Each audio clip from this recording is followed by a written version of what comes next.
too. Cool.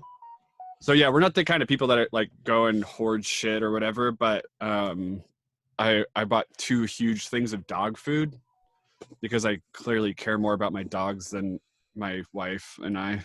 So the dogs are covered. Awesome. You got 2 dogs? Yeah, I've got 2 dogs. I've got 2 dogs. I've got one Cane Corso and one English Mastiff. So I've seen the Mastiff. I don't know if I've seen the other one. yeah, the Mastiff is like he's like my dog, and then the Cane Corso is Candra's dog. But we had Bruno, which was the big black Cane Corso, and when he died, I like, this sounds so fucked up, but I like impulsively bought Daisy, the Cane Corso, and I got her because she was a Cane Corso, and I had a Cane Corso for years, so I was like thinking this is gonna be awesome. But she was a female, and I don't know, man, it's weird. I just didn't really connect with her, you know. I like female dogs. You're sexist. I know it is because I'm sexist, but like what I liked about Bruno, and this sounds weird talking about it, like talking about a dog, but I liked Bruno because he was like my dude. Like he, you know, he had the same kind of energy, you know, as I did, and we would just like, he's down to party. Yeah, dude, he was always down to do whatever I was doing, no matter what. You know, I could, I don't know, wake him up at like 4 a.m. and be like, hey, we're going for a 20-mile hike, and he's down. And he always listened to me because he like respected me. And Daisy, I didn't feel that at all, like that connection, that bond with. But then I got Snoopy, which he's the English Mastiff, and he's just like Bruno was. Like he follows me everywhere. He's super, you know, he doesn't like to get up in the mornings, but he's kind of like Bruno was, like he follows me everywhere. He doesn't, you know, he always listens to whatever I say. He's your familiar. Yeah. So anyways. Yeah, my dog is kind of a dingus. I got him when he was older. I mean, I love him. He's so much fun and he's cute as hell. But a lot of times he tests me. Like when I call him to come, like when I'm ready to go leave the park or whatever, he'll look at me and he'll look back at whatever he was looking at, and he'll sort of sit there for a minute before he comes, just to make sure that I don't like feel like I'm too dominant. I guess, I don't know. It's funny. He's a dickhead. Oh shit, Tim wants to join. Yay. Tim Beck's joining. The awesome myth, the legend. Tim, I'm sending you a link right now if you're still listening. Cool. Okay, so well, I guess we can start talking about the end of the world, or do you want to wait for Tim? Yeah, we'll wait for Tim Beck, I guess. Right, we can talk about something else in the meantime. Well, how's Boise? I mean, what's it like down there? I don't know. I haven't left the apartment at all today. But I saw my mom yesterday. My girl said that today there was like no one on the road. So, and then I also got a call today finding out my dentist appointment for the 25th is no longer valid because of the coronavirus. Yeah. So now I think Boise overnight, like last night, started taking it really seriously. Yeah, I know. Well, they did their press conference yesterday. I think up until that point, they really weren't taking it very seriously. It's pretty interesting how fast the numbers have gone up, you know? I mean, not in Idaho, just in the country, but yeah, I mean, it's not surprising to me. No, it's not. Well, dude, it's like whatever bit of security I felt in us like going into lockdown and stuff kind of eviscerated just hearing all the press conferences this week from Trump, because he just seems like a whole different person. He seems defeated. He honestly looks like he's staring like, at a train. He probably has a coronavirus. Yeah, dude, he's just like any second now. Yeah. Oh, we got Tim. No video, but that's okay. Yeah, it's connecting. He'll join. So watch the Tim Beck. Oh, there he is. Is he doing it from his phone? It looks like it. I can't hear you yet, Tim. It looks like you don't have a mic connected. Maybe make sure that you're not muted. What the fuck is he? He's like holding it, doing that whole like you see in the movie sometimes where they have the camera mounted in front of the person and they're running. Yeah, so, hang on. I don't know if you can hear. He's doing a selfie. He's literally selfieing this. I don't know if you can hear us, Tim, but oh, your mic just connected. Yeah. What's up, dude? All right. How's it going? Well, I saw that. Set that phone down. Two motherfuckers talking. Let's talk. I'll do that. Yeah. Let's talk. So These guys. So Tim, have you pulled your money out of Bitcoin yet? Honestly, Bitcoin's going back up now. I'm just I kidding. don't- Bitcoin's a lot better than the stock that. market. Here's the deal. Yeah, I've had a hard time with that. I don't really want to talk about it. I'm a huge believer in Bitcoin still, though. I think that, yeah, I think that dumped to gold a month ago. Yeah. Real gold. Well, no, what I think is fascinating is seeing everything dump so hard. Everything. Yeah. And it really shows. It's because most people were over leveraged and they were making trades with borrowed money, which is what I did myself, and yeah, that's why I don't want to talk about it. I lost. Well, I took out a loan and lost Okay, no. So get this. I essentially college fund. took some motherfucker's signal to buy oil in early January at $60 a barrel. Shit on a dick, bro. Yeah. And it made me lose almost everything. And I'm so fucking pissed at this stupid motherfucker. oh, you can't blame other people for your investments, dude. It was my choice. It was my choice. I know. Yeah. It was my choice. But Yeah, then, you but played then the where, game. where I'm really You dumb is lost. I kept listening to this guy, and he kept saying, hey, just add more money to your account and wait for the price to come back. Oh, just keep adding more money and the price will come back. We'll see $80 oil by spring. And then the fucking coronavirus hits, and it just, and then the whole meeting with OPEC happens, and yeah, you know. I think it was mostly the thing between Russia and Saudi Arabia.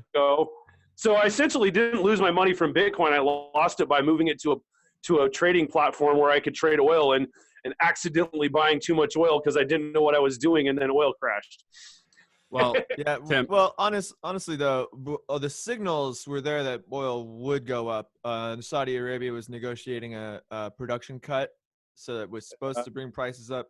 Putin said, "Fuck you. We're just gonna do this oil war, I guess." So, I mean, the signals were there. It should have. I think it wasn't. And who would have who? I mean, the whole coronavirus thing is the fluke. Obviously, I mean, I know that the oil prices were starting to go down before that really hit critical mass, but I don't know, dude. If the coronavirus didn't happen, maybe it would have been good. But the problem is that everybody didn't expect the coronavirus, and so everything got fucked. But that's kind of that's kind of how you know it's a weak system. You know what I mean? Like people, it's all a mirage.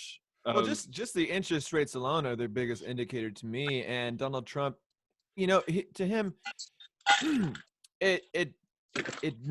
only thing that mattered is making the stock market soar. It didn't matter actually having a strong economy. That's why he was convincing the Fed to bring the interest rates down. If the Fed had some more room within the interest rates, and they'd have more room to maneuver now. Now, what can they cut? They're already pretty much at zero now, I think. Or Yeah, there's nothing. They don't talking have about any negative tools left. interest rates. You know, I heard an interesting conspiracy yesterday. Oh boy. Lay it on me. Wait, do you know how many emails I've gotten from people about conspiracies? I'm serious. You know how many? Yeah, like, I listened to your video about it. That was good. I listened to that yesterday. I literally have had one. so many conspiracy emails, and I mean, I get it, dude. Like, it's just I understand the thinking behind it. I really do, but we can't just like say everything is a conspiracy. You know what I mean? Well, the problem is conspiracy theorists. They see some like weird patterns. Some pattern. They're like, okay, that convinces me. You know, they're not. I mean, to me, I see some things like, okay, that's something to consider, but I'm not gonna, you know, without any real evidence, not gonna throw my weight in behind it. And I don't know if you listened to the other video that I made. I don't know if that's okay. I don't know.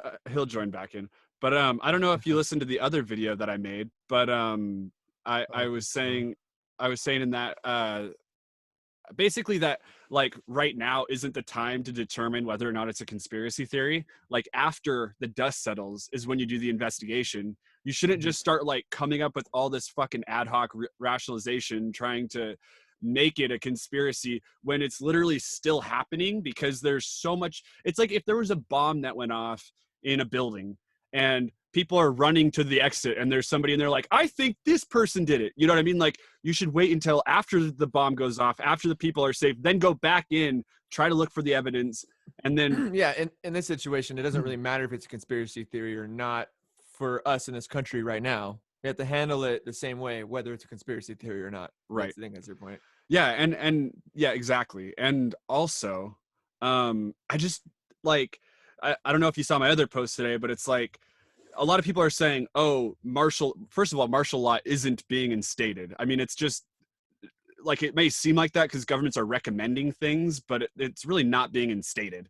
But a lot of people are, it could be, it very well could be. I don't know. I mean, I have a hard time believing that they're going to like force people into their homes at gunpoint. Although I don't know if you saw, there was a guy in like, I think Kansas or something, that had coronavirus that said that he was still like going to leave his house and go out and contaminate the public, and they told him that he can't leave and did keep him in his house. So I don't know, dude. But the point is I've been seeing a lot of these things where it's like, well, they're doing martial law, so they must have done this so that they can instate martial law.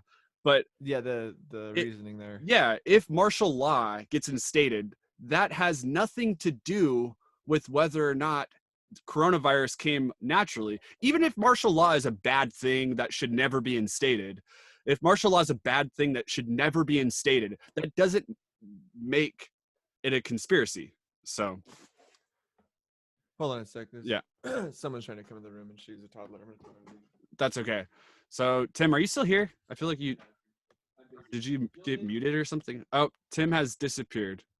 Julie, can you prevent Olivia from trying to come in here again? So I guess I'll just keep on talking while Jared is gone. I can hear you. What, you can hear me or you can? Oh. I can hear you. Okay. Could you hear me? Kind of, but not really. Did you hear me? Did you hear me spank that child? I'm kidding. I didn't. No, punch the child in the face. No. Get the hell out. So what I was saying though is, so like, if martial law is a really bad thing and we should never instate it, that doesn't mean that the thing that led to the really bad thing was a conspiracy. That just means, and it's not a bad thing necessarily. I mean, it's just a thing that happens that's out of our control.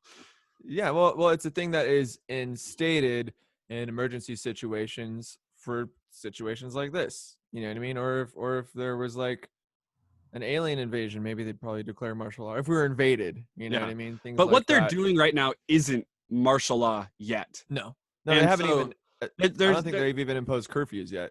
No, I mean they're talking about it, but. And in some areas, they're being pretty like, hey, it'd be really cool if you didn't fuck this up for us, and if you do fuck it up for us, you're a douchebag. And I tend to agree with them. So I would have established martial law a while ago, honestly. Just like the only thing we can do to keep it from spreading is to limit contact with one another. Yeah. And I know a bunch of libertarian-minded people are like, well, no, it infringes on our rights, and no. Yeah, but if we're all, if a bunch of people die, as you got to weigh the. I mean, of course, you got to weigh the right now while Tim talks. Yeah. I was just so I don't know what the hell happened. It's really weird. My phone died, even though but then it turned back on and said it was at 27%. I don't know. But yeah, so now I think what probably happened. It was probably the government. They shut it off because they knew that we were talking about some really crazy shit. Mm-hmm. I know. I mentioned a conspiracy, and so as soon as you did it, they took my phone off. They didn't want me to Yeah, the conspiracy was that the NSA turns off phones. They proved it. You two hippies with your tapestries. I know, right? Mine looks like I'm in this is my daughter's bedroom. These used to be in my wife's studio, and now she got new ones, and now instead it's my daughter's bedroom. And does your daughter do DMT? Holy shit, that looks a lot like the one Eric has behind him. Yeah, so there's this one there. See. So Tim, tell me about your hand conspiracy. though. The hand one's dope. The Hamza hand. Okay, before I say the conspiracy though, I want to mention so you guys were talking about the social distancing and stuff. Just before seeing this Zoom link, I was talking to my friend from South Korea, and because I was curious about South Korea, because they handled it pretty well. Yeah, so he told me that he said for one, then it wasn't mandated. There wasn't any government mandate for no gatherings over 10 people or anything like that. He said that everything was voluntary and they just made recommendations. The government there doesn't really need to mandate it because they've been through this before. They, as a culture, know what to do in a situation like this. They've had to do it for SARS. They've had to do it for what? Yeah, well, Zika. and I don't remember what the other one was. Go ahead. Considering they're so densely populated, it's a really, really difficult place to be socially distant too. You know, I rode public transportation, and I mean it's insane how cramped the subways and buses are and stuff like that. And so, but he said that he couldn't believe when I told him that our schools I got an email at 5:30 p.m. on Sunday night saying, "Oh, school's canceled next week." Okay. He said, he's like, wait, well, they gave parents plenty of time in South Korea, and he said that all the kids have been doing video school, so they still have school. They just go, they watch, it's on video. Mm-hmm. And here, then, don't give any guidance to parents other than just say school's canceled, not even attempting to do video school. We'll see what happens. Luckily, it was spring break next week anyway, and so it was easy for them to just let out a week early before spring break. Mm-hmm. But I'm curious what's going to happen after spring break. And then he said that the government gave an incentive he said he's not sure exactly how it works, but they gave some incentive. Hang on, we got Tyler is joining right now. Hey, what's up, guys? Homie from California. Hey, how's it going, guys? All right. Hey, is my mic sounding all right? Yeah, it sounds good. Okay, cool, sweet. So sorry, go ahead. I'm go ahead, sorry. So he said that there wasn't any mandates, that they gave incentives for businesses to close their doors temporarily. And he said that the same thing. And I said, well, what about? I said, what about businesses not being able to pay their rent because no customers and that sort of thing. And he said that he's actually still talking to me right now. Gosh, I should see if he would chime in. Would you want me to see if he would want to chime? Sure, the more the merrier. I don't care. As long as we can not talk over each other, I don't care. So yeah, he speaks English really well. Really cool guy too. But he said that there wasn't any mandates, that they gave an incentive. They gave some kind of cash incentive if you close your doors. They told everyone but they didn't mandate anything. Unlike, the city of San Francisco is on complete lockdown now. Well, Tyler, you live in San Francisco, right? Yeah. So what's it like? So actually I just went out to go move my car, because I was in a weird area and I wanted to make sure I wasn't going to get in trouble with street cleaning. But everyone is for the most part just inside. Roads are empty. Businesses are all shut down except for grocery stores and I think gas stations are open still. But yeah, for the most part, everyone's inside, working from home for the most part. The governor of California has rolled out some provisions for working class people there, hasn't he? I read something like that. So from my understanding, I read the order, and under provision 10, I believe it said something that if you're operating outside or something, then I think you should be okay. So one of my buddies works for a contractor company, and they're at work still. So there's definitely people that are still working, but for the most part, it seems as though all the businesses are closed down. I've been at home for the most part all day, so I don't really know. Hey, so what do you guys think that Trump's going to get this $1,000 Andrew Yang thing going, or what? It's seeming really strong. Yeah. Seems like Mitch McConnell. It was Tulsi Gabbard who proposed that in Congress, and then Mitt Romney liked it. Mm-hmm. And it's funny that those two people, then Trump is going along with things that those guys propose, because they're not really friends. Well, everybody seems to be working pretty good, but if Trump does that, then his he'll be doing something that's more leftist and traditional, what you'd think of as leftist, than like Bernie Sanders. well, no, not that Bernie Sanders would do. His was $2,000 per household. Oh. But then Joe Biden's proposal is, I think it's similar to what just passed the House, just bare minimum. If can't work, you get paid leave and shit like that. I wonder if that's going to be like one of those genies that you're not going to be able to get back in the bottle. You know, what do you think, Tyler? UBI? Yeah. For the UBI. So I mean, I don't know how likely it's going to pass. I read like a couple articles saying that it's going through, but that there's still a couple more decisions. But if it does pass, I think that it'll obviously, that's going to be a good thing to have some policies like some more socialist policies like go through, and some people can like feel like what the effects are from that. You know, I am seeing online still like a huge division though. Like I the other day or yesterday I was reading a thread where a Trump supporter was saying, you know, if all you people that said not my president, you guys don't get your money back. And then obviously the counter to that is like, you know, all you people that said socialism is bad, you shouldn't get your, you know, you shouldn't get any of that check. But you know, it's still going to be, I feel like, a divide regardless. So just trying to figure out how to.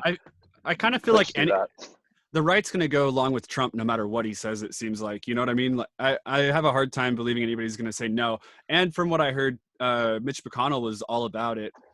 Somebody's saying in the comments that it passed, but I don't think that resolution passed. No, they're still figuring out a package. Yeah, it was just the other thing that passed, right? Which was like the basic one. Minimum. That passed through the House, not through the Senate.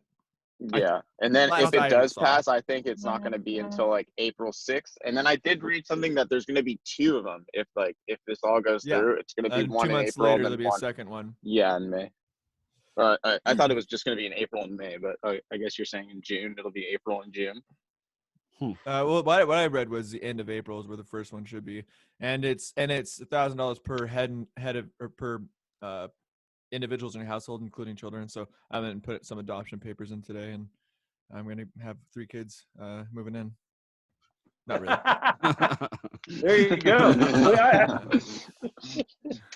I thought I was serious. It seemed supposedly taxes are being postponed instead of April 15th to July 15th. And see, we owe a bunch of money in taxes, my wife and I, and so we're wondering what the hell we should do. If like I almost want to just, because there's not specifics out there about it other than, you know, I read a little article that says that, oh, now you don't have to pay taxes till July 15th. But I'm confused. I want everyone needs more specifics about these things. Usually you can get extensions with your taxes, and so I mean, I imagine with this happening, like you'll definitely be able to file later. You do a deferment. In fact, there was a post someone posted. I think they shared it from like the some IRS social media thing, and it's notifying that you can defer it up to a certain period of time. I can't remember what it is. But before we get off the UBI track, this is what I was going to say the other day about Andrew Yang when I couldn't remember what I was going to say, which is that UBI, the idea actually comes from the right. If I'm not mistaken, Hayek came up with it. Milton Friedman used to push it. Nixon considered it. They called it reverse tax credit. Well, I believe Thomas Paine even talked about it. Yeah, he did. Yep. About that. Yeah. Sounds like something Rousseau would say. This was the very first. Yeah. As far as I know, to mention something like this. Yeah. So what do you guys? One of my heroes. So what do you guys think about this? The economy, though. Like, I mean, the Dow plummeting. It seems like the globe. Do you guys think this is gonna be worse than the actual Great Depression? I do. No, because of the globalization. Yeah, that's what I was thinking too. But although I think, you know, certain countries, like I've said before, are going to do better. I think Venezuela will do fine. China, are already out of it. Did you hear about the earthquake in Utah? That happened today. Yeah, I did. My friend, he was right by the Kennecott copper mine, and apparently the earthquake has caused some crazy poisonous gas to be spewing out, and he said that they had sent the National Guard in to try to stop it. Yeah. Yeah. Well, I was just thinking that those Right by there. I didn't know that. Yeah. I didn't know. Yeah, I only know that because my friend lives right by there and told me. And then he lives right by it and is all worried about it. And he said there's a bunch of cracks in his foundation now and is all worried about his own home now and stuff. What if Supposedly Yellowstone blew this year? Moroni off Sorry, the go temple, which I thought was funny. Moroni's trumpet on the Mormon temple, it fell off. I thought that was funny. Oh. Are you all out? I know Eric is, but are you all both in Idaho as well? Yes. I mean, yeah. Okay. I know that Tim is. I keep track of his location. We're in a different part of the state than Eric, though. Gotcha. Yeah, I'm in the far north. They're in like, they're it's almost like a different country, you know, It's like a different time zone. Yeah, well, where I mean, like the mindset of where I live compared to Boise, it's like a completely different thing, you know. I got family out in Boise as well, but I haven't been there since I was like really young. So, you know, it's been a long time. Like I wasn't into politics at all during that time. So I wouldn't know kind of. Yeah. Yeah. Well, the Boise's like this really cool little insular, somewhat progressive area. And then as soon as you get outside of Boise down there, it goes pretty hardcore. I think it's Idaho Falls is also progressive. Is one Really? Eastern. Yeah, when when we had the last election for governor, the only two counties where Paulette Jordan won was Boise, and I think it was the county that Idaho Falls is in. Pretty sure. Could be. I don't think it's Post Falls. I think it's Idaho Falls. So how's that? Everyone's like work being affected with all of this going on? Well, I'm staying home because the kids can't go to school. So my girlfriend makes more money than me, so I'm staying home and she's going to work. She's out working still? Yeah. So she works for she is residential caregiving. So she has one client. She just goes straight to her place and straight back, and that client doesn't see anyone else really. So That's cool. Yeah. I run like a pet sort of like daycare during the daytimes. And I got like, you know, a bunch of different clients and a bunch of them this week decided that they wanted to hold back just for this week though. And so I told the remaining clients that I had that I was going to just call it off for the rest of the week and then continue with next week. And so, you know, we'll see how it goes. But with my profession, sit if they're staying home, right? well, yeah, I mean, yes and no. They definitely can probably take a minute and go out themselves and do it, but they also pay for like the socialization with other dogs. And like they some of them are actually just working from home in general, and so they're like in meetings all day. So depending on, you know, their situation, like they can't have their dogs like at home because like they're distracting or something. I don't know. But what about your girl, Tyler? yeah, she's been kind of taking a hit as well. Like she works for like a small business. They do like online sales for like these like this like it's kind of like a festival clothing brand. But they're pretty big. They're called Warrior Within. I don't know if you guys have heard of them. But they yeah, their sales have been kind of dropping for the last couple weeks. And so she's been working from home for the most part, but like her hours have definitely been been getting cut. So yeah, it's kind of crazy. Yeah. This is wild. I think it's already bigger than 2008. Oh, And it's for gonna get sure. worse. Yeah. Yeah. I mean, I think that the reason why it's bigger, if it was just America that saw that huge hit, maybe we could recover. Maybe if they like instituted some really, really good bailout system, like kind of, I think they're talking about what they're talking about seems to be pretty decent, but I don't think it's going to be decent enough to, because the global economy is getting hit so hard. And what do you guys think about like now China is, you know, their citizens are unquarantined. So do you think that could like cause an issue or? I don't think they're going to have a flare up. I'm sure they have it tightly under control. And they have so much, you know, technology central planning and well, yeah, they just, and also the sort of, I mean, I don't really, not my favorite thing about China, but you know, they're a surveillance state. So that, you know, is going to help them keep it under control, I think, too. Mm-hmm. But now they're sending people all over the place. In fact, they just are helping Serbia out a lot right now, which is interesting because Serbia has been trying to get into the EU and has been very pro-Western since Slobodan Milosevic was ousted. And now they're kind of, because they have nowhere else to turn, no one else who can help them with this. I think down the road you might see them join the UBI, or not UBI, the Belt and Road, possibly out of this. China is going to be making really close ties throughout Europe as a result of this. I think they're going to be developing those connections a lot better. Yeah, I was reading an article today that was talking. It was actually on RT, I think, but it was talking about just how this is going to make America drop from the first down to the third. You know. I don't know who would be the second. I mean, China will be the first. Yeah, but I'm sure that it was RT, so it was probably Russia that's the second. But well, Russia's got it under control pretty well, but I don't think they're in third place right now. However, if all the other nations drop off, my conspiracy.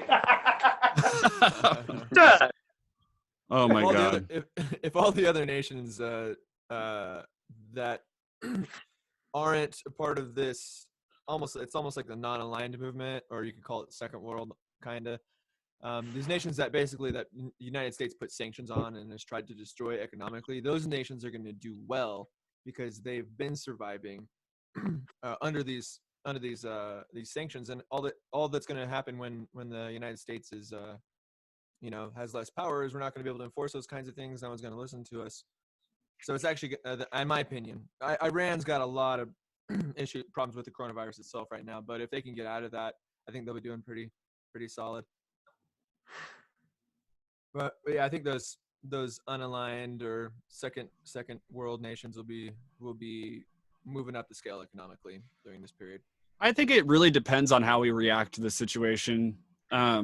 If it just goes into just a strictly corporate bailout, there's no way we can recover. I don't think there's any way that we'd be able to recover. But if the government chooses to really help with bailing out like the citizen economy, I guess, I think that will really make the difference. And I mean, we're still gonna be really affected, but I think that we'll be able to recover. I agree, and that's the only thing that should be done. I think trickle up economics, because working class people and poor people, we spend money. We're not very good at saving it. Yeah, Amazon gets bailed out every tax year. Okay. So we spend it. That actually stimulates the economy. The money works its way back up to the top, and then, I mean, ideally peel it back off and bring it back down again. So the more times the dollar circulates, increases its value, rather than having a dollar circulate once and then go find its way into an offshore bank account. So what about all the mom and pop restaurants, for example, that are really hurting right now? If you do what I'm talking, if you have the trickle up economics, sort of Keynesian agenda, then what do you think working class people are going to spend our money on? We're still bad with money, so we're going to go to those restaurants, if they're I'm open, talking, yeah, but nobody's doing it though. So I went yesterday. I've been trying to support my favorite restaurants, hoping they won't go out of business. And so yesterday, then I went to Momo's Cafe, and we got my wife her very favorite sag paneer, which I love also. And the owner, it's on Broadway. It's the Himalayan place on Broadway. And the owner, he's a really nice guy, and he just seemed terrified of this completely ruining his business. We chatted for a minute. I think it's really important, Tim. I think it's really important that businesses, unfortunately, close down right now. I think that's the most responsible thing that they can do, and then tell their creditors that they're not paying them for a couple of months. Everybody right now is going to be understanding to that. Or have the government tell them. That should be mandated. Yeah, it's gonna. Everybody. There should be suspension of rent, suspension of anything like that. And No, it's not. See, I But then the completely shop disagree owners with you can get guys. the I UBI. 100% disagree with that. Well, no surprise that- there. You're a libertarian. You think that businesses should be forced to close their doors? That's bullshit. That's utter bullshit. Utter If it's bullshit going and to wrong. stop, if it's going to stop the spread of something that's literally like allegedly, you know, this insanely contagious disease, and if it's going to stop that from destroying the economy more in the future, then yeah, I think 2 weeks of closed doors should be mandatory, and then we should all be able to stimulate the economy afterwards. But if we allow businesses to operate that way, and there's the dumb people that go out and don't give a fuck because they don't understand how virology works, and they spread this shit, then it's going to really fuck the economy, and Or they're they going to have don't to believe close. it. Yeah, they're going to have to close down eventually anyways, because it's going to fuck the entire economy. Yeah, and our population. That's a bunch of hypothetical bullshit rather than actually following countries that have already gone through it, like South Korea and China. My brother lives in China. I've just been talking to my friend who lives in South Korea. They're ahead of us. They're ahead of the curve. They're ahead of us because they have a centrally planned economy. In China's case, are you really going to say that China didn't shut down shit? I mean, yeah, China shut down entire cities. A city is 1.3 times the size of New York my brother City. lives in Shanghai, and he said it. He said they never shut down Shanghai at all. I know because they shut down Wuhan. Okay, they got it taken care of where it started. It's wrong. All because of fear. I'm just trying to understand your logic here. I mean, so China shut down the areas where it was to contain it. That's why it didn't spread to Shanghai. They shut it down way more than the United States. Down entire cities that didn't even have it, which has happened in the United States. And again, just talking to my friend in South Korea, he said the people saw starting to go back out. My brother said in China too. Because they got it under control. We don't have to see. They didn't have it spread throughout the entire country from corner to corner like we do. We don't have ways to do what they're doing. We're just gonna get hit hard and get fucked. I mean, you can doubt that. Maybe it won't happen, but that's where my money is. If I was to bet, we're gonna have it way worse than them. I think that it's really that advocating for social distancing is a really good thing, and that people should do it. But I'm fucking glad I went to the restaurant today and supported their business and supported my favorite restaurant, Pad Thai House, and bought my favorite Pad Thai. And I went, and it was empty. And we went to Sakana Sushi, and I got dollar sushi yesterday. It's usually completely packed. Nobody there. All those people just a living. I'm gonna drop off a plate of Pad Thai in your grave in a month, Tim. No, I've had a respiratory problems this entire year. I actually went to the doctor 2 weeks ago, and interestingly, they did an X-ray of my lungs. The doctors pissed me off, though. Doctors. I know. You almost had a revelation about Medicare for all, but then you said, nope, never mind. Oh, doctors fucking suck. No, hey, you know that I believe in Medicare for all more than our bullshit system now. Where I mean, doctors suck is that they literally I go in, I can't breathe. It's not the doctors that suck. Like this. Yeah. Okay. So you want to know what they do?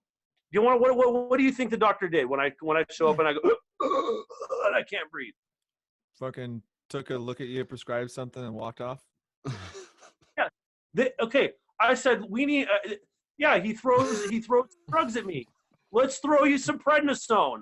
I say, why don't we try to figure out what's causing this?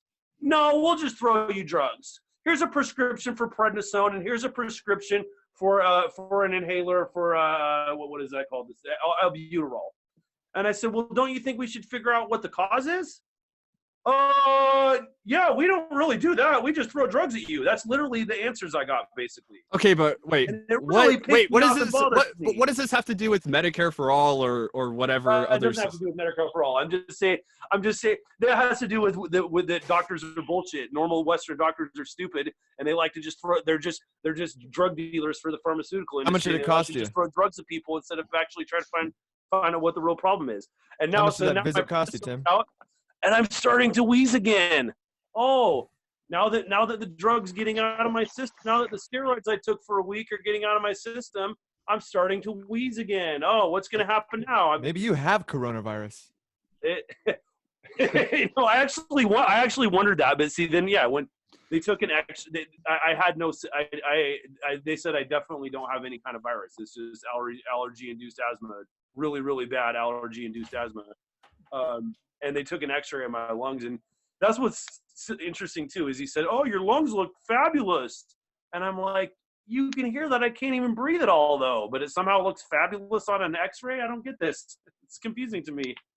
Do you vape, But Tim? I'm frustrated because now I'm starting to not be able to breathe again, and now I don't. I don't know.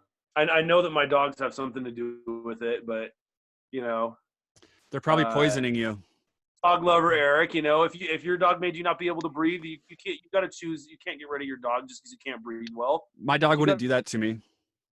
Yeah, he's got a loyal pet, Yeah, a loyal friend. he cares about me. It's sad. I'm pretty positive that my golden retriever is the main reason that I can't breathe well and why I have eczema.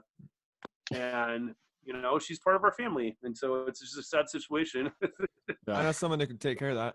Just I have one a night, wake up, and she's gone. So Tyler, Kids, I want to know more about San Francisco. Yeah, me too. Yeah, man. What do you want to know? You go first, Tim. So what the mayor basically just came out and said no one's allowed to leave their house. That's what happened, right? I think he's mainly referring to like at nightlife, but yeah, I mean, I haven't really gone out, like I said, as much at nighttime to really like investigate or like really look. But it seems as though from when I have been outside to like move my car or sometimes like I'll just go for a quick walk. People are still like, they'll be out like walking their dogs and stuff, but and there's no one regulating that. So is public transportation still operating? It's up and running. There's people on the public transportation still. So And are there more or less or the same amount of police officers out, do you know? it looks like there's like more or less the same. I haven't noticed an increase. Are they involved in any way in enforcing curfews or anything like that? Well, I haven't been out at nighttime, but I imagine like yeah, they're definitely cracking down with people just like loitering and stuff. But I don't know how they're dealing with like the homeless like problem. That's what I was just gonna ask. What could they possibly that's be just doing? Do you think that do they have shelters they're- set up? Like They're definitely shelters set up, and I'm sure they're just encouraging people to go there. But it's like, that doesn't make any sense. It's like you're just gonna encourage a bunch of people to go into like a same spot like that. So I really have no idea. Oh, that's a good point. Man, that's crazy. That's a crazy situation to deal with, man. I mean, SF was already having such a crisis, I guess, with their homeless population, and now this on top of it. I mean, man, that's insane. But it's really fucked, man. Yeah, but it seems like their number. I mean, we are in America. The numbers are drastically going up, but it seems like the numbers in some of the major cities aren't going up as much as you'd think. Like, which I think is a good sign. I think. I don't know. Maybe not. From what I've seen, there's only been like a few cases over here, and like maybe just like a couple deaths. So surprised, because you guys got the port there. Yeah, I would totally think that it would just be everywhere, but I mean, from what I've seen, it doesn't seem like it's as bad yet. But again, there's a lot of like misinformation out there, so it's hard to navigate through it all. Mm-hmm. Yeah. So, are they setting up mobile hospitals yet, or is that like something? No. Drive-through dock in a box? I haven't seen anything like that yet. But there's talks about that, of course, happening like all over the country. But I mean, it's just it hasn't happened yet. What about Oakland? Is Oakland kind of going through the same thing? I would imagine so. I don't really go out that way as much. So I mean, I should have a couple buddies that live over there, so I should probably be hitting them up and seeing what's going on their end. But yeah, I'm a little bit in the I don't know. I'm in the dark on that one. Yeah.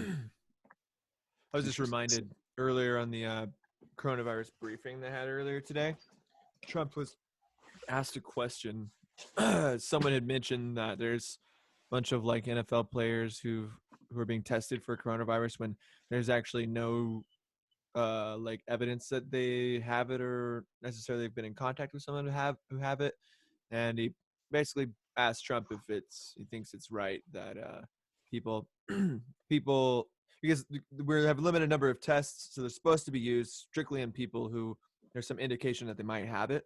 So he was like, basically asking Trump if he thought that rich people should get the test even if they don't have any sign of symptoms or anything. And then did anyone see that? By the No, way? I didn't. I missed that. His response is basically like, well, that's how it works out here. That's how life is. Rich people, get first in line. His attitude about the whole thing is just so fucking pompous. Well, it's really weird. So Like we were disgusting. saying before we were saying this before we went live, I think, but just how, like, I mean, Trump is hilarious because like 3 weeks ago he was saying that it's a hoax or whatever, and then he said, "Oh, there's only 5 people in the United States that have it, and by next week it's going to be 1." He said that. I mean, that's like word for word verbatim. There's And someone put. Go ahead. Sorry. Oh Go well, ahead. okay. So then he comes and now he's like a goat. He's looking at a ghost. You can just see a completely different attitude change. And Yeah. then now he's like, "Oh yeah, I always knew it was going to be a pandemic." It's like, what? So my brother sent me some links that are really funny where somebody compiled all the audio clips of him talking about it, and they put it in order of the dates. And it's funny to listen to, but it's also You sad, should tag me in it Yeah. or send it to me. Yeah, I dude, Send it to my will- deem me. drop it into the chat.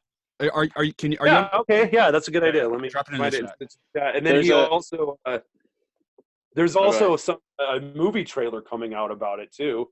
That he sent me the movie trailer. what? Really? A coronavirus movie already? Yeah, I know, some documentary. Is it going to be a Well, happy ending? I hope. I don't know. Hopefully not everybody dies. There's a clip going around too with all the Fox News anchors and like their back-to-backs of like Yeah. what they reported on. Did you see that one? That one's pretty. Yep, that one's funny. The exact same person, and they say they okay. try to downplay it and cover for and play Trump's line, and then they change their. Yeah, it's really funny. That one's funny too. The whole Oh my God. notion that Trump was pushing that, it's the Democrats are trying to make this a thing to tank my economy. The same the special interests are the Democrats work for them too. You know what I mean? The Democrats have been Wall Street Democrats since Bill Clinton. They want Wall Street to succeed too. I mean, I think I wouldn't put it past the Democrats to do something to fuck over Trump, but the whole idea that they're pushing it just to ruin the economy doesn't make any sense because they want the economy to do well too. See, I mean, the whole think idea that they economy- like. Go ahead. I think the economy was already going to get ruined, and the coronavirus just provides a great scapegoat. But I don't think it was. I don't think it was intentionally planned for that. Well, No. But no it's shit. a great scapegoat. Yeah, no way. Yeah, but I It's a mean, great yeah. I mean, I think it's silly for people to say that it was planned for that, but I think it's a great scapegoat for an already for a completely failed central banking policy for many years. And it just made what was already going to happen come a little earlier. I mean, Lewis and I have Go ahead. beat this horse to death, but I knew the fucking economy was going to collapse after 2008 because they didn't do anything to make it better. They just kept on, buying back their stocks. yeah, and pushing cutting out checks to more the and more money. executives. And then the repo They market. kept giving it. Well, Lewis and I have been watching the repo market for what, 4 months Months. maybe, and Yeah, I started watching in September, I think. yeah, so that See, that's crazy. That's impressive that you guys even know about the repo market. Good job. Hardly this shit's such not understood by hardly anybody, and it affects everybody though. It's really interesting. Yeah, I mean, a lot of people I follow and people I know know about it. It just depends on how much information people are trying to digest. Low information people don't know about it. But yeah, it's I would pretty say fucked. hardly anybody knows much about what central banks do and how they try to manipulate everything to make things appear better than they really are. Yeah, I guess that. And Majority of people don't even know that the Federal Screen, Reserve add is. more numbers on a screen and throw them out there to give liquidity, and Interesting, crazy shit. Yeah. Yep. See, I think this was coming anyway. Coronavirus is just a great scapegoat. Well, it's just a catalyst. But if it, like I've tell Eric, the analogy I use is that our economy is a sinking ship, and Donald Trump is, pressuring the Fed to try to plug holes wherever they can. But, eventually, they're running out of fingers, and the coronavirus just brought in a big, big hole, really into the boat. So yeah, now I don't see any way. And honestly, all the things that Donald Trump is doing, the lowering of the interest rates and the QE4 injection, all these really do, in my mind, because it's all psychological, all they really do is confirm to people that they should be worried. You know what I mean? Yeah. It's like, shit, they're doing all this. And that's why, and now people, they can't they're trying to sell their stocks. They can't because it keeps, the breaker keeps, what did they call it? Limit down. It happens every day. It's happened. It's happened like 15 4 minutes times now. Where it stops for 15 minutes. Yeah, they call it limit down, and then the whole market stops. And yeah, there's this guy called Gregory Monterino that I've been watching regularly. He's the one that came out with the conspiracy, but did you ever tell us about the conspiracy? Stuff. Did I hear it? No. Okay. So basically, he said, and this was yesterday. He said that basically he thinks that the United States is teaming up with Russia as geopolitical allies to defeat China, and that that's so dumb. Are you kidding? I'm sorry, dude, but does that guy follow geopolitics at all? And that's why the Russia didn't go with their agreement with OPEC and ended up, even though it hurts everybody, it hurts the United States and Russia temporarily to make the prices of oil crash. That in the big picture, then the United States teaming up with Russia will end. I don't know. Yeah, I normally like the guy, and I was like, oh my gosh, is he like, what is shit is out he? of Is he sort of pulling us out of the Russiagate narrative? No, like, not at is all. it like a Trump and Russia thing, or is it like our intelligence agencies in Russia? See, this is the guy that always talks about the Fed and their repo operations and all the bullshit. And he is just convinced. He's now convinced that this was intentional to cause everyone to panic. So then we would so then the United States government could then nationalize industry, which is starting to happen. What? What's being nationalized? What the hell, dude? What's being nationalized? What are you talking about? You can't just make that claim. Did you just make the claim, or did he make the claim? He did. No, he did. Oh, okay. I know. I'm like, dude, this is What's frustrating is that I've been watching this guy's videos pretty much daily, and he is spot on about what happens in the market. Well, except for that. Is he pulling? But then he comes up with these extrapolating wacky, off of. Go ahead. Well, then he comes up with these wacky conspiracies and I'm like, okay, I guess I'll just follow the guy's advice for how to trade in the market. But is that the guy? Is that the guy who told you to buy oil? No, not at all. No, that was some random guy that I met online who, that's a whole nother story. That's some random guy I met in a chat room. Tim, you should very accurately predict the crude oil's prices would end up settling around 20.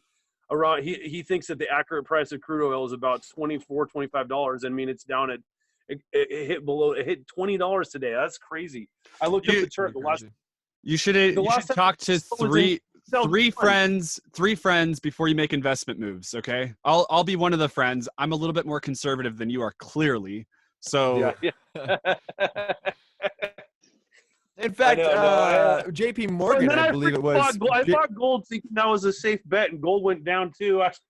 But see, I learned why all that stuff goes down from Gregory Monterino, who's putting out these conspiracies. He explained why everything went down is because everybody was over leveraged, and so when the stock prices are all going down, then they get margin calls, and then they have to fulfill their margin. Because it's on borrowed money, then they have to sell their other assets. So that's why everybody's selling gold, everybody's selling crypto, like everything's going down because people are over leveraged. They want cash, and it's pumping the U.S. dollar temporarily. Tim, this is why Yeah. I've always said that I thought Bitcoin was just another excess asset. Like people invest into it with their extra money. They're not using it as their main currency. They're investing into it because it's kind of cool and niche. But I don't see how you think that it's going to be like this huge big thing where even when the US dollar and everything is tanking, stocks are tanking and stuff like that. Like tangible corporations like Amazon stocks are going to tank, but people are just going to keep their funds in Bitcoin. I don't understand. Okay. Well, gold I've isn't never used. Okay, I replaced know. gold. It's a either. store of value. I replace don't gold, think it's gold is a store good investment value. either. You can't eat gold. You can't touch. I mean, It's yeah, I not guess an investment. It's a way to It's to store store your value. value when the economy is going up and down, fluctuating, whatnot. If your currency goes down, then you're fucked. If the it's a store of value, and Bitcoin's it's a better store of value than how- gold. okay, but maybe it's Hey, sorry, 1 second, guys. I'll be back. Okay, yeah, sorry. So maybe it's a good store of value, but I don't know. I guess there's going to be a day when people are like bored of Bitcoin, I imagine, and then it's not going to be a good store of value anymore. Gold is always going to have value because it always has had value. Bitcoin is like this new niche thing. I just don't get it. Maybe you can. We have battled this back and forth for years. Maybe you can enlighten me today. I still don't understand. I think Bitcoin could be dethroned by another coin that has something to offer other than just being a But store of value. there's Something that has an thausands. intrinsic value. There's I thousands of Well, yeah, different that's why coins, there'll be more- and none of there's them are lots of doing uses. anything. No, that's not true at all. They're doing tons of things. A lot of them are actually a lot of them are actual companies, and they just chose to raise money this way to get around Instead the of banking doing system. stocks. It's Yeah. totally fucked up. Yeah, and because when you Like do an Pied IPO Piper. with the banking system, they keep a ton of it, and this they just got around the banking system to raise funds through crowdsource I basically. really need to have beer for these. And so I think and that so there's all sorts of projects with very functioning real world products, and they and they utilize a new innovative way to get around the banking system. We could go through different individual cryptos and what their uses are, but Bitcoin, I personally believe that Bitcoin, I just think as soon as the Silk Road went out, the second the Silk Road went out, Bitcoin went out in my mind. Like I just you know what I'm saying? I don't know. Buy guns and drugs anymore. But guess what? Did you know that when they shut down the Alpha Bay, then they had 10 times the daily volume as the Silk Road? Did I know that So they there's shut still it down? there's still a massive dark web. Oh, I know there's still a pretty much massive I'm just being facetious, dude. Like I understand, like I get Bitcoin a little bit, but as far as just like whatever you want to call it, an investment or a cash store, whatever you want to call it, I don't understand it. I guess I like with property if you have 50 grand, if I had 50 grand in my pocket right now and I could buy a piece of property, or if I could buy 5 Bitcoins, I think I'm gonna fucking buy a piece of property because I can always walk over there, touch the grass. You know what I'm saying? Like what if there was an EMP tomorrow? I don't know. Well, it's the same thing about cash money. I mean, it's in the Yeah. same boat. It's worthless Yeah. itself. We're trading this worthless paper for holding real on resources. holding on to cash As a money country. is pointless. I agree with you. I don't think that holding cash money is purposeful at all.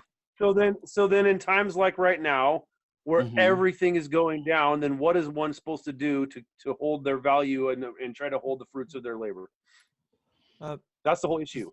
And you got to figure out where people work hard for their money, so they have to decide what to do with that money. Yeah. And is it the best place to keep it? Is it the best place to keep that money in the bank? Is it the best place to invest it in actual physical gold? Is it the best place to invest in real estate? Who are There's keeping the money in the pros and banks? cons That's to going to go. everything.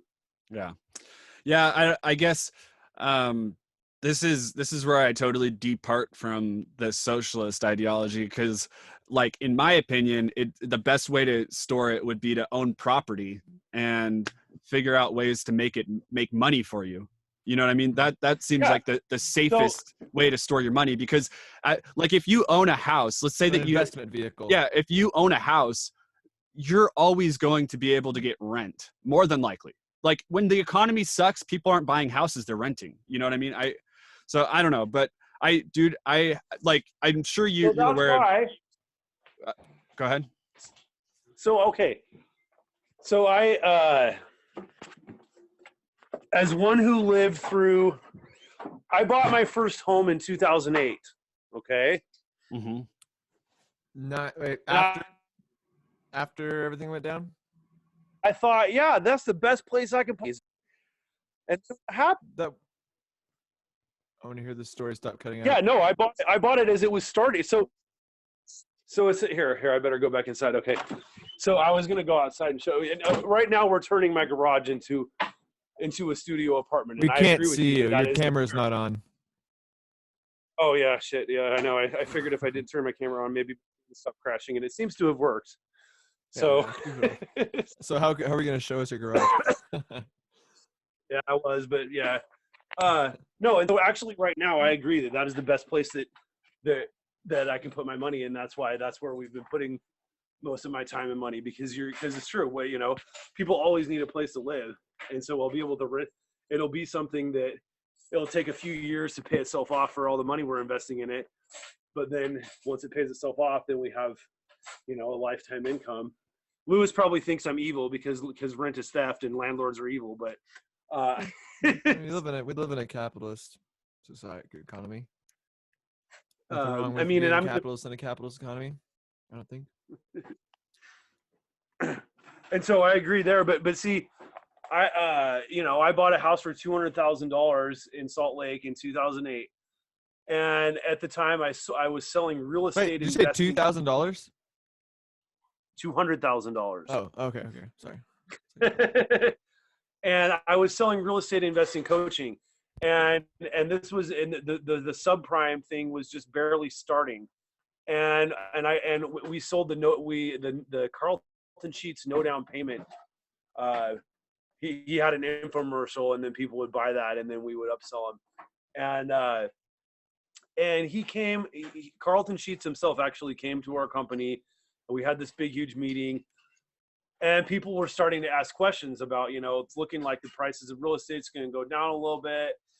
And I raised my hand and I said, you know, I'm about buying my first home. It does look like the price of real estate's probably going to go down. It seems like I should probably maybe rent for a while.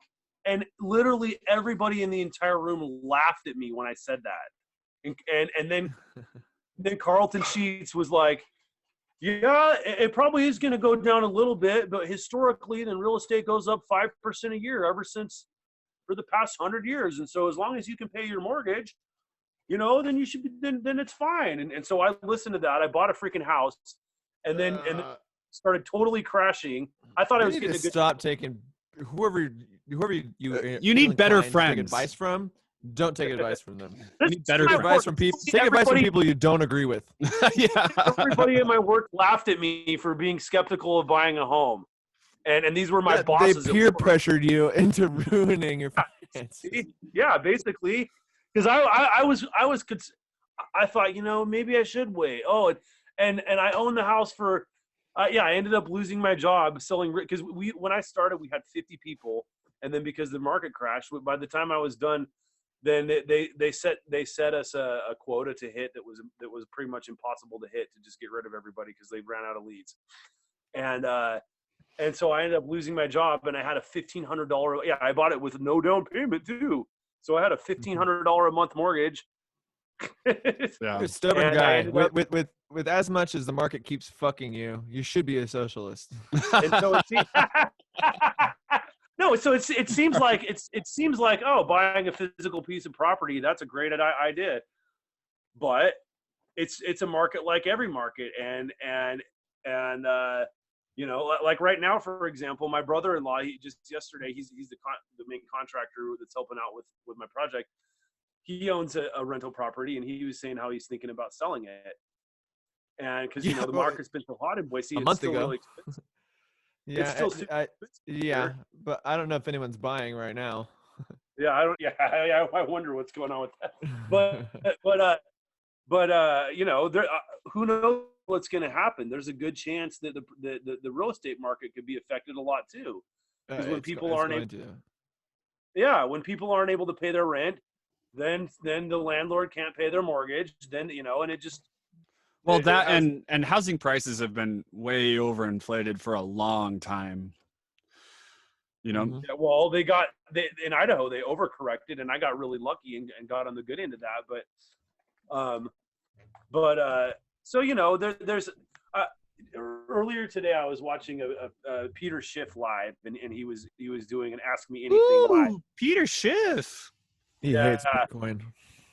And he does, but Yeah, that's just Tim. because he's That's just because he's so prideful. Oh yeah, that's why.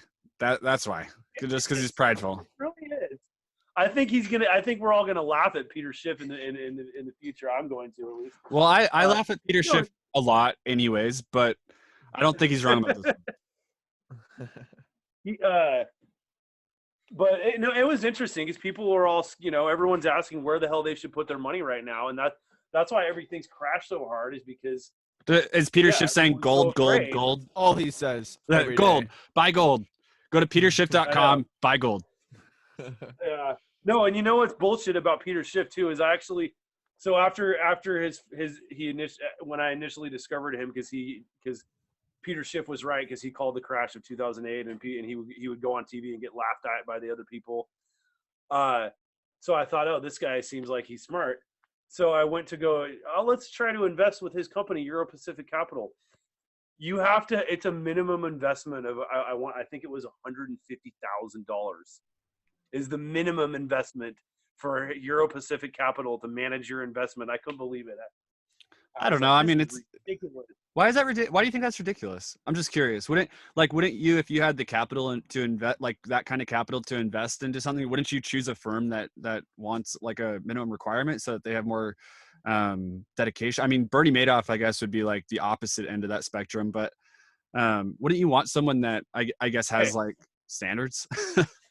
Oh, so okay, no, I understand it from that end of it, but it's that's what. So what I've discovered is that all these financial regulations that have happened over long many years, that are designed, they're sold under the guise of protecting the consumer, but really they enable the already rich and keep the normal people out of the markets, and that's basically what happens. And they, for example, capitalism. No, I described overregulated capitalism. In an actual free market, dude, stuff doesn't happen. What are you talking about? Free market. Oh, okay, but even if it was a free market, like let's say it legitimately was a completely free market, okay? And dude, you have to remember, I 100% was like super into free market capitalism for a really long time. I thought it was like the best thing ever. But you really don't think that if there was a free market capitalist system, there wouldn't just be more, like once people got to a certain limit, like Jeff Bezos status, he wouldn't just like demolish the rest of the opportunity? I mean, I'm genuinely unregulated capitalism. Unregulated, yeah. It just seems like the only difference between like then and now is that what? It's the regulation that enables the people like Bezos to see. How do you figure? They keep everybody else out. Okay, so let me give you an example. So this is just me, my own personal attempting to invest as a job, and unfortunately, like I said, I lost a whole bunch of my money because of oil. In the United States, then trading for, basically we as Americans are kept out of almost every freaking market because and they're under the guise of protecting us. And so, for example, to trade Forex, okay, you cannot trade legally with more than 50 times leverage. Okay, Forex moves so tiny that unless you have a ton of capital to begin with, then there's no way you can make any money trading Forex. And so it keeps the average person out, and that's why I like cryptocurrency so much. But why are these regulations in place? I mean, don't you see that it's the powerful people who have a lot of property who who Yeah. inspired and lobbied for these It is the regulations to be power. put into place. If you have a free It market, is. That's power right. goes to the top, and they re-regulate agree. it in their favor. It's a cycle you can't And stop. You have also, to regulate it to prevent it from happening. No, But those see, are regulations you too. stop it. You stop it by taking away the power from the regulators. okay, but Tim, The property is the power. The Yeah, wealth is the power. yeah, Tim. Like if Jeff Bezos The ownership. had if Jeff Bezos had Amazon and everything was the same as it is, but it was completely free market. Do you really think that people would like, oh, let me go find this lesser company, or how do you think that would keep someone like Jeff Bezos from getting to Jeff Bezos level? You know what I'm saying? No one can get to I Jeff love Bezos Jeff level because he Bezos. I think owns it's the great supply that line. Jeff Bezos has gotten to his level. I don't understand. What do you have a problem with Jeff Bezos for? I Jeff don't, Bezos but he's the Because reason. he's putting small businesses out of business. Yeah, he's the reason why you're saying that little people can't get in and encroach into markets like that. People like him are the like. I used to own an appliance Jeff store. Bezos enables little people. See that's where you're. really little people. Yeah, To sell through the market, but they're not working independently. They don't own their own future. When I think it was when AT&T built the phone lines that are distributed all throughout the country, Bell, whoever else was doing it, there were regulations put into place that made it so that the other companies could use the infrastructure that they developed, so they didn't have a monopoly on it. We don't have that same thing like in Boise with CenturyLink. CenturyLink developed the fiber optic network, and no one else can use it. So they have a monopoly on super high speed fiber optic, low latency internet here. Same thing with Jeff Bezos and Amazon. They now own a supply chain that no one else can. You'd have to the investment you'd have to make in order to build something similar would be outrageous, and it wouldn't be worth it because it reduces your profit and his profit too. and also what he does is every time that he sees like a okay, Tim, but also what Jeff Bezos does, which is really smart from a business standpoint, is that every time that like really, really successful things go through his company, he offers them a sum of money to buy them out so that he owns it. So then he just it's smart. It is smart, but the is problem smart. is that it pushes out. It's smart for his interests. It is smart, but it's not and smart for our interests. Right. Your whole complaint right now is that the little guy can't get into the big market, and the reason why the little guy can't get into the big market is because people like him will. What? I'm talking about the financial investing markets, not about and that's all because that's the reason that the little guy can't get into. Well, we can now though. If you have that's what's amazing, is that Bitcoin. And it's interesting learning about the history of it too. I've been learning about the history of the 70s and 80s and how trades used to be, and how did you know that in the 70s, guys. What? I was saying I got 10 minutes left. I've seen this guy he was a broker in the 70s for I think Merrill Lynch, maybe, I don't know, but he said that they literally were just instructed to lose they didn't even trade themselves. They were salespeople that conned people into giving them their money so that they would then trade for them and lose their money and make the commissions. And they didn't even care. They just wanted to make the commissions. And all that shit. And that existed because of the financial regulations. And now your average person, anybody with a phone and an internet connection can get access to the markets now. And that's been enabled mostly because of Bitcoin, honestly. This idea that you have, though, that if you just get rid of the regulations, everything will work out, that's just a fantasy. I mean, the same mechanics are still there. The same power dynamics are still there.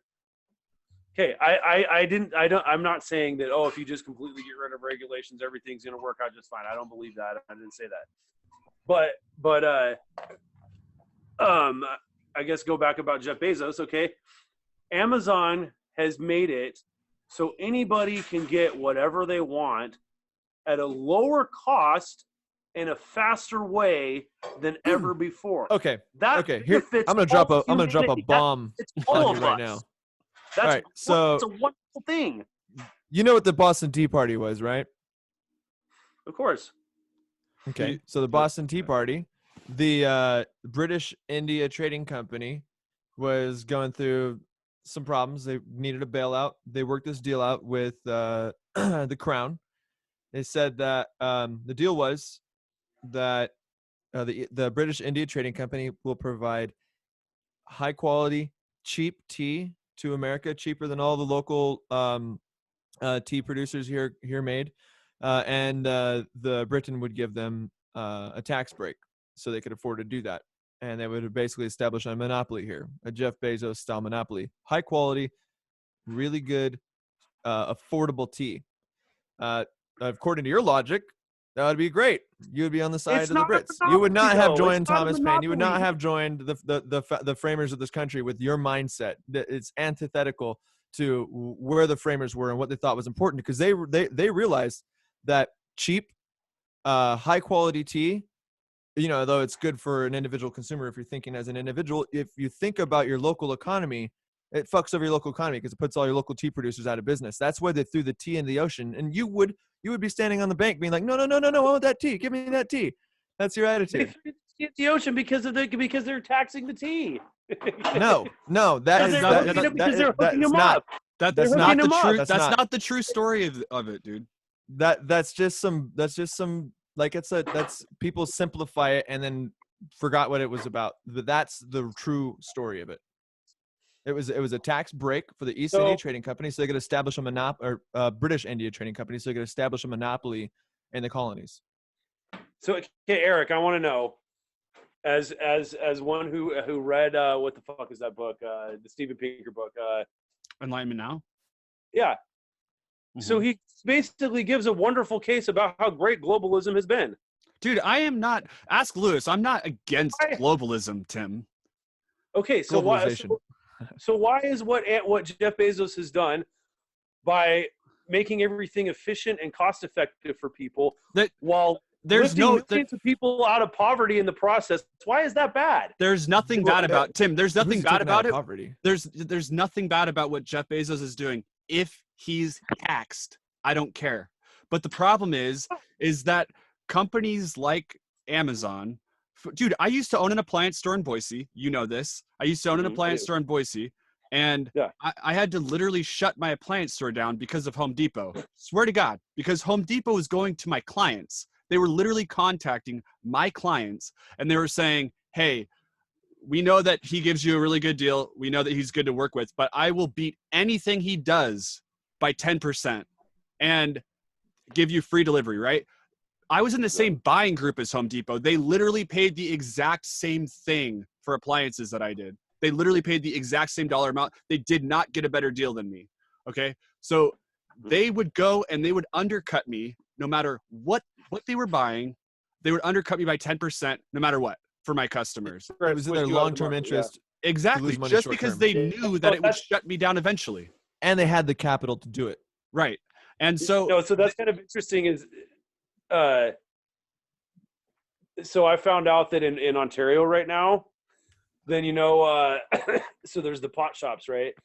And I found out from a friend of mine who's opening one that there's 3 already open, right?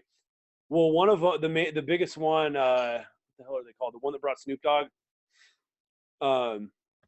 So they actually are leasing 5 different buildings that they're never going to open up, just so they could have the because the city has a limit on how many pot shops that they can have.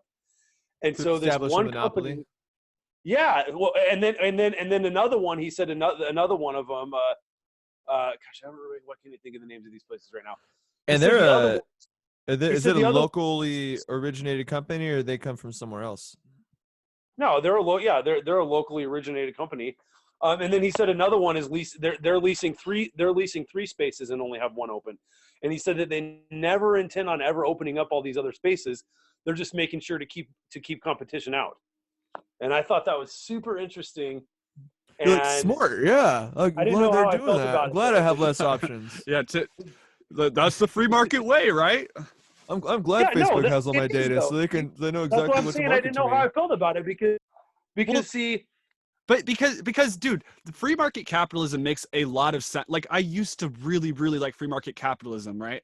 But it makes a lot of sense on a very small scale. You know what I mean?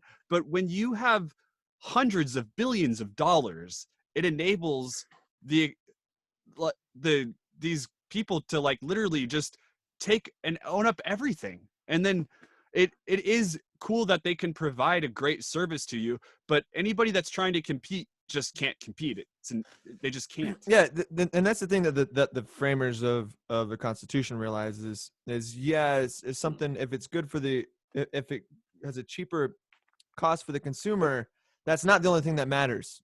There's other things that matter. Your economy should be owned by the community, because that's where democracy is.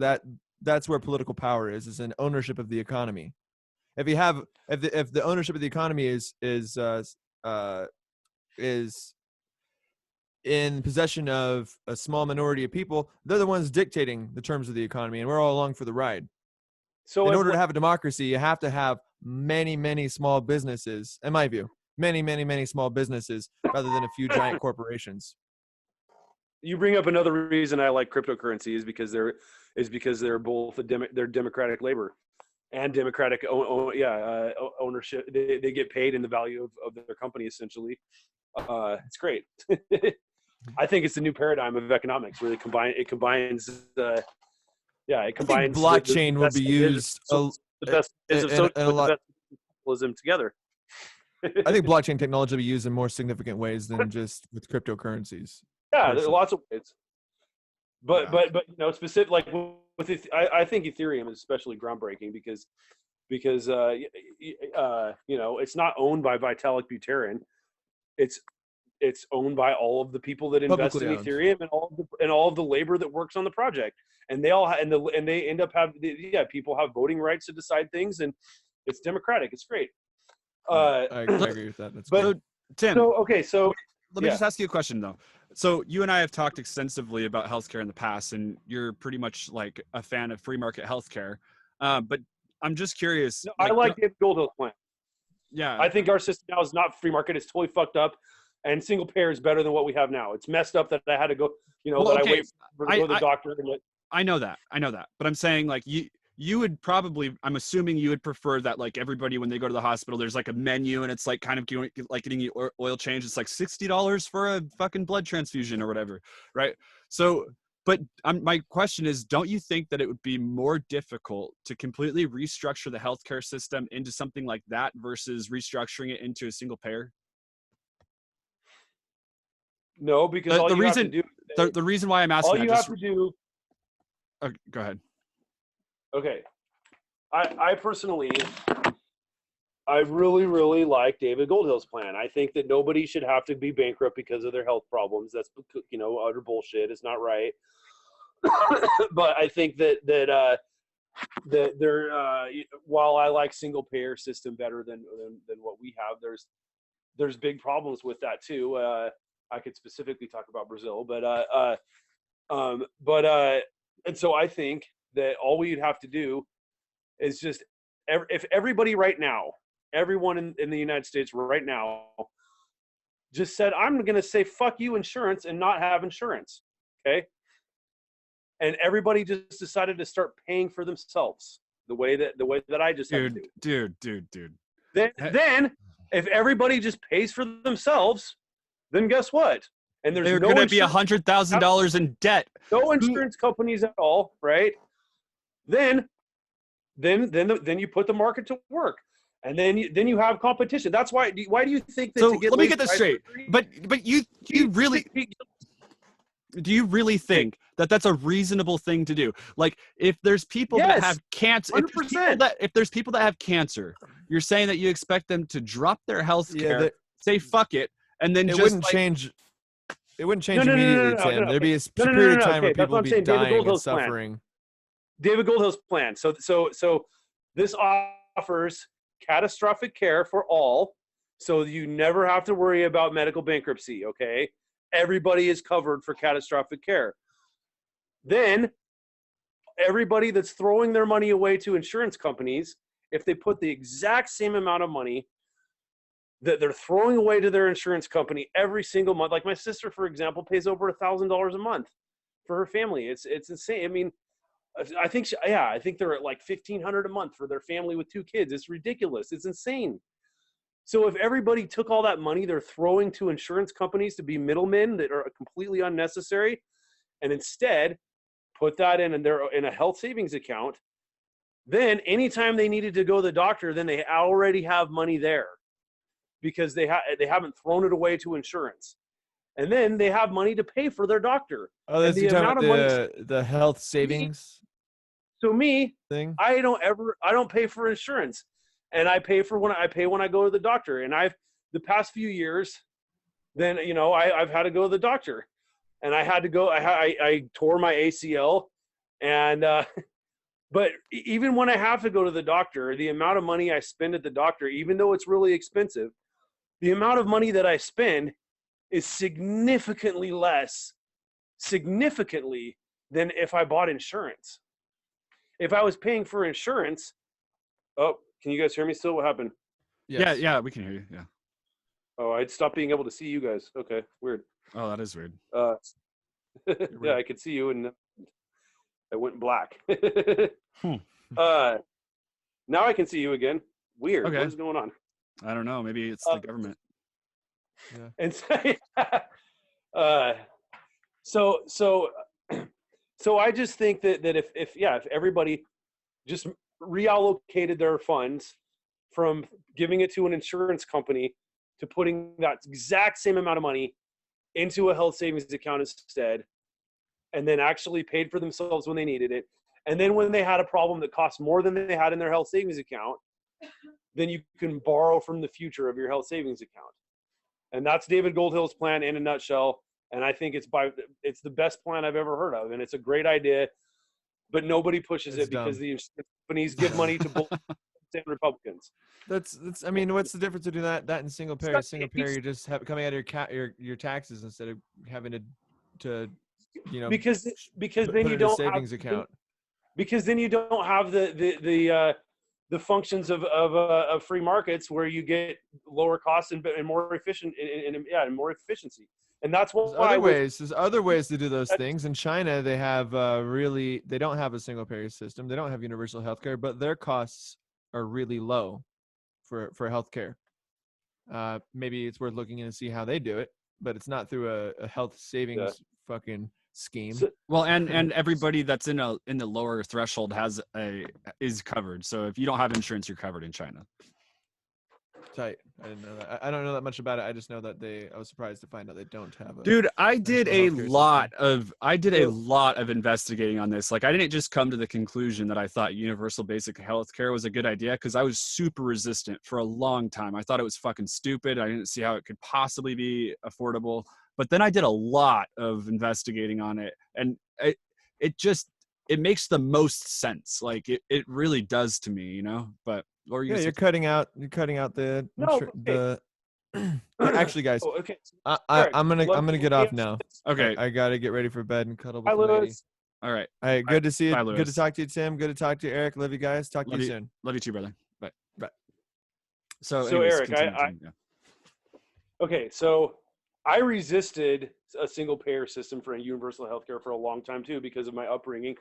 But having researched it, it does make a lot more sense than the bullshit that we have in the United States. However, it's not. I don't think it's the panacea for solving healthcare issues. So let me tell you about the bad of it. About my wife. Have I told you about my ex-wife's experience in Brazil and about Brazil? Yeah, but one thing I'd like to hang on. Let me just get before you say this story, which I'm totally open to hearing it. But I just like to say that sometimes when we're like putting a side-by-side comparison to countries, it's better to take a country that has the same economic stability and economic. That's true. So, anyways, but continue. Okay, so Brazil they were actually the very, very first country in the world to put healthcare as a human right in their constitution. Okay, their constitution is rather new. It happened in 1987. All right, because they had a military dictatorship prior to 1987, and so what has happened since then putting that as a right is, and so my ex-wife was a nurse. She never was a working nurse, but she worked in a hospital for years, an intern. and then she went to nursing school. Okay. So she said that what's become of their system there is that they now have a 2-tiered system where the free system is really poor, and that's what most of the people are stuck with. But then all the wealthy people, they all still pay for their own health care and get either just pay for it themselves and go to private hospitals and private doctors, or they buy private insurance and so the wealthy people, none of them even use the upper middle class people. Nobody uses the free system if they have money, because the free system has become complete crap. And she said, for example, then in the public hospitals, then they end up with outdated equipment, and they end up, there was an example.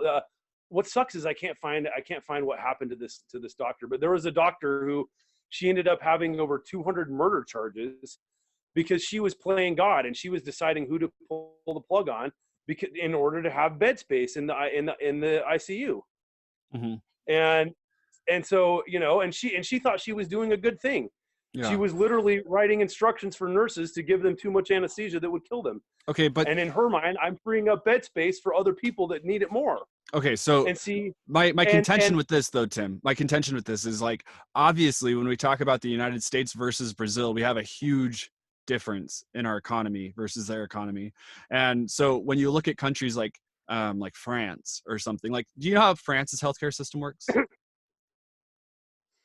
Not exactly, no. So France is it's a universal healthcare system, but rather than having the government be the single payer, the government stays out of it. It's like private companies, I guess, that the government makes sure that they don't slip up. They just make sure that they have that they're not fucking the people, basically, and the people are getting what they're paying for and stuff like that.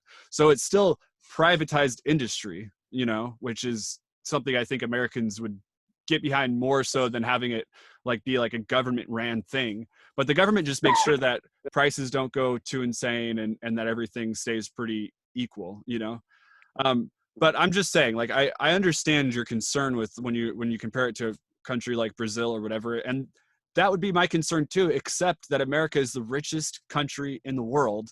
So I just don't really see how we could, to me, it just means that we would make it better, more streamlined, and with better services, and it would open up the doors for more opportunity to really expand healthcare into a preventative care, rather, because we would all have some kind of a say in the future rather than. Go ahead. Okay, so let me tell you about what happened. I understand that you do make a good point. Then you should compare a little bit more comparable nation, but I don't know. Honestly, Brazil is very comparable to the United States in a lot of ways. Granted, they have way less of a GDP, but we're very similar in the fact that we're the biggest country. We're a really big country in North America. They're the biggest one in South America. Both of us had a massive slave trade, and both of us are countries that are countries of immigrants that are big melting pots. People don't really realize that about Brazil either. And which is bothersome to Brazilians, because they don't like that Americans all just think of everyone that's in the south of the United States are all I got you, as we call Latinos and Latinas. Yeah. But really, yeah, they've got a bunch of. It's a big melting pot there. But so her cousin was pregnant. Okay. She started having contractions. Okay. She went to the hospital to have her baby. The hospital said, no, you're not allowed. We don't have enough space. Okay. They tried to send her home. This is from the hospital, from the public hospital in Brazil. Okay. They tried to send her home. Okay. Her husband, he could see, my wife is in pain. There's a problem going on, and it's not just normal labor. Okay. The husband, he actually had to call the police, and the police had to show up to the hospital and basically at the point of a gun, tell the doctors that they have to, tell the hospital that they have to allow her to stay because it's her constitutional right. She ended up having complications. They had to do an emergency C-section, And had she actually gone home, both her and her baby probably would have died. Okay. And that's the kind of, I get granted that's an extreme example of what can happen when you make medical free for everybody. Okay, that's doesn't have any that's such an extreme example because but it really happened to someone I really know. I've met this woman. Dude, how many stories can we talk about in the United States that really happened to people in the United States where they really should have gotten healthcare and they didn't and they died? You know what I'm saying? No, do you disagree with that? Of course there's a lot of that. But see, that's where I think that David Goldhill's plan is better, is because then you don't end up having these rationing of care, and still everybody gets covered, and then you still have the innovations of free markets. And see, and the example I always like to use is laser eye surgery. Okay, if you look at laser eye surgery, then that's something that's never been covered by insurance or Medicare or Medicare or Medicaid, because it's considered a luxury to have laser eye surgery. Okay, so Medicare and Medicaid do not cover it. Health insurance will not cover it. And what has happened with laser eye surgery? Okay, I agree with you. The price has gone down significantly while the quality of the product has gone up, while every other thing in the healthcare industry has been the opposite. I totally agree with you, but can you show me one example in the world where that is their healthcare system? I'm just, because here's the thing. I know that's the whole problem. But see, what I really want to look into though is more is South Korea, because South Korea, when I lived there, South Korea, then when I lived there, then I was a missionary, so I could it's really strict when you're a missionary, and basically you're not allowed to read anything outside of church material, so I couldn't really read much. And you're cut off from we were cut off from the internet and all that, and so but what I knew was that what I was told was that healthcare was free for everybody. Mm-hmm. And what I noticed while I was there is that it seemed to me that people abuse the system because it was free. And, a kid would sneeze and they'd say, oh, we got to go to the hospital because they sneezed. And I thought that was a little crazy. Well, now I've since come to find out that it seems like South Korea has pretty much the best healthcare system in the world. And that's why they've handled coronavirus so well. And that they have 11 hospital beds they have the most hospital beds per capita of anywhere else. That's not true. And, oh, really? Yeah, Japan does, but.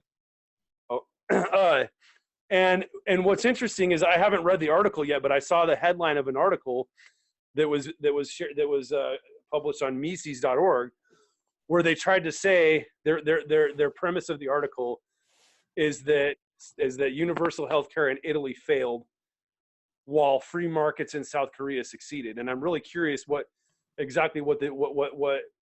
want to look more into South Korea, because to me, South Korea seems like a great success. That my friend said that they still haven't even had any deaths from coronavirus yet, even though so many people got infected. So what the hell are they doing? I don't know. Let me look that up though, because I can't just have that floating around the podcast. And he said that they're flattening the curve, and he said that, and that all the social distancing was voluntary. None of it was forced.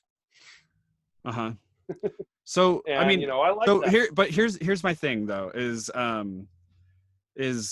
like if we, I just think that it's important to look at other systems and not reinvent the wheel. You know what I mean? Like the UK has like a phenomenal healthcare system. France has a phenomenal healthcare system. Germany has a good healthcare system. So why not read David Goldhill's book? Because that's what he did. Okay, there's been 91 deaths in South Korea. I just want to make sure that we have the right information. But okay. But that doesn't matter though. I understand what your point is though. Yeah, and the same friend from South Korea, he told me we should watch The Truth in Media with Ben Swan that just came out. I'm gonna check that out. Mm-hmm. You ever watched The Media? But here's something else I just wanted to note on here though. It's not like South Korea is not trailing that far behind us, and Italy seemed this is totally just like this is the problem with all these news articles coming out about the coronavirus right now, is that the coronavirus isn't over. We can't like look back and see what countries Yeah, I handle it. know, it's true. You know what I mean? Like we could very well be at the very tip of the bell curve, and it's going to get so much worse all over the world. And that's what Yeah, a who lot of knows? Yeah. experts are saying. So I don't know. I'm just maybe Italy like next I week just will found be the done. article. I'm just sharing that article with you. I haven't even read it yet myself, but Okay. yeah, it's titled "Markets versus Socialism: Why South Korean Healthcare is Outperforming Italy with COVID-19." Yeah. And I'm confused because I know for a fact that healthcare is a right and it's free in South Korea. Yeah. So that's why I'm wondering what some people are gonna say. Yeah. Right. Okay, dude. Well, I love talking to you. You know that. We should do this more. Yeah. But you do make a really good point about preventative care. That is the biggest problem, is that people don't do preventative care. And see, that's and you know, part of that is because they can't afford it. And so yeah, well, I so mean, I think that's another that's another health insurance problem, because if we didn't have insurance, like, you know who Chris Kresser is? Are you familiar with him? No. Okay, well, he's like a big preventative care guy that's in the Bay Area, and I basically like fixed my Crohn's disease by reading his book. You know, I've been like pretty good with Crohn's for for 2 years, ever since I got, dude, because I almost went bankrupt over medical bills because of my Crohn's flare up, and I went to the hospital a couple of times. They didn't do shit for me. I ended up like literally having to starve myself because my body was in such bad condition. I lost like 50 pounds. And then I read this book by Chris Kresser, and it was all about just changing a diet and going through like a 30-day diet change, and then getting into eating a certain way, right? And I swear to God, dude, within a month, I was back to normal digestively. So, but this is all preventative care, though. This is like literally like just changing your diet, you know? So this is the most basic preventative care that you could possibly think of. But Chris Kresser, you can't just go see with your insurance. And so, and because of that, he's got a huge demand, and only rich people can afford it, basically. So, yes. And so this is the flaw that I see in the healthcare system. But I believe, I mean, I could be wrong about this. The only way to know this is if we actually attempt it. But what I believe is that if we were to go to a universal healthcare system and have the public more involved with it, we could have boards of people that look and analyze like where we're having issues with, and then it would literally like be a force to improve the healthcare system preventatively, to save because, you know, like 1 in 3 people are pre-diabetic. So that alone is going to be a huge national crisis, you know, when people become diabetic, because that's a huge strain on the economy. And like most bankruptcies, well, most bankruptcies are medically related, and we spend on average 2 times per capita more than most developed countries. So we're spending more, we're getting less. And and there's not like the same thing that you were talking about, where you went into the doctor's office, they threw a prescription, told you to get the fuck out. Yeah. That's the kind on average, doctors can spend 7 minutes with their patients. So that's the kind of shit that, if we had a universal healthcare system where we were like not worried just about the short-term bottom line, but we were concerned about the long-term health of the public, then we could actually like have dietitians that were paid through the socialized healthcare system that worked with people before they got diabetes, so that not everything was catching up and prescribing medications. It was trying to prevent it. But with it the way that it is right now, everybody's hoping people get diabetes, because that means that they're dependent upon the healthcare system. And that sounds like a conspiracy, but it's just the truth. When you are worried about profits over people, that's what happens. And I don't see how. Go ahead. Well, see, that's interesting that you say that, because I kind of see a universal healthcare system as having the opposite effect of by forcing the mainstream medical ways rather than figuring out alternatives like diet and exercise and things like that. Because the mainstream way, yeah, like I'm honestly pissed that I don't know if you can hear that at all. I'm wheezing really bad again. And I knew that this would happen. I seriously predicted that. I'm like, I'm going to go to that doctor. And instead of trying to figure out what specifically is causing this by testing my allergies, then they're just going to throw a steroid at me. And that's exactly what they did. And even when I talked to him about it, shouldn't we try to figure out what the problem is? Oh, it's okay. No, just take this pill. It should cover it. You should be all right. And that really, and that's, you know, my sister, she has asthma way worse than me. And she kept getting an infection, and they just kept giving her antibiotics, and she become like antibiotic resistant because they just kept giving her the same antibiotics for some upper infection. And she ended up having to discover, you know, do her own research and discover naturopathic doctors, and discover that by changing her diet, then she used to have a regular so what they gave me is a steroid pill called prednisone. It's freaking awesome, by the way. It is for the first week. Amazing. Yeah, do you know, like all the crazy side effects though, right? I mean, yeah. Okay. Yeah, you can't. Yeah, the pharmacist said he said prednisone will make you feel so good you'll attend your own funeral. Yeah, I know. That's like when I got really sick 2 or 3 years ago. I mean, you should have seen me. Like, I lost so much weight. I got so sick, and I felt horrible. I mean, just like drained of energy, I was anemic. It was horrible. And then when I went to the hospital, they prescribed me prednisone, and I started taking it, and I was like, man, I feel awesome. Like, I felt like Superman. But so see, again, I have no idea. This is just me guessing. Yeah. But I feel like that with the universal system, then everyone will be pigeonholed into that mainstream box of throw pills at the problem. And yes, the government will have an incentive to try to prevent because of costs. And so maybe we'll have a little bit better education. Well, what if it wasn't the government, though? What if we did a system like France, and it's not the government? The government just does oversight to make sure. Yeah. That's why I want to read and look into more about South Korea's. And I'll ask my brother lived in France for multiple years. I'll ask him. I know France has all sorts of other messed up problems because of. That's why they have been having the yellow vests in the streets forever. But well, yeah, but can't you kind of understand why the yellow vests are pissed? Oh yeah, of course, yeah. It's their money. I mean, there's all sorts of bullshit France sorry. has done that have ended up hurting people. So well, yeah, but also they've been paying into a system. And it's like our Social Security. Every time that they want to take it away, it's like, but we've been paying into it. Are you going to pay us back for the money that we paid into it? You know, and that's kind of why the French are pissed off, because they keep on pushing against the things that are good that the people want, but the things that are good and that people want are the socialized programs, just like Social Security in the United States.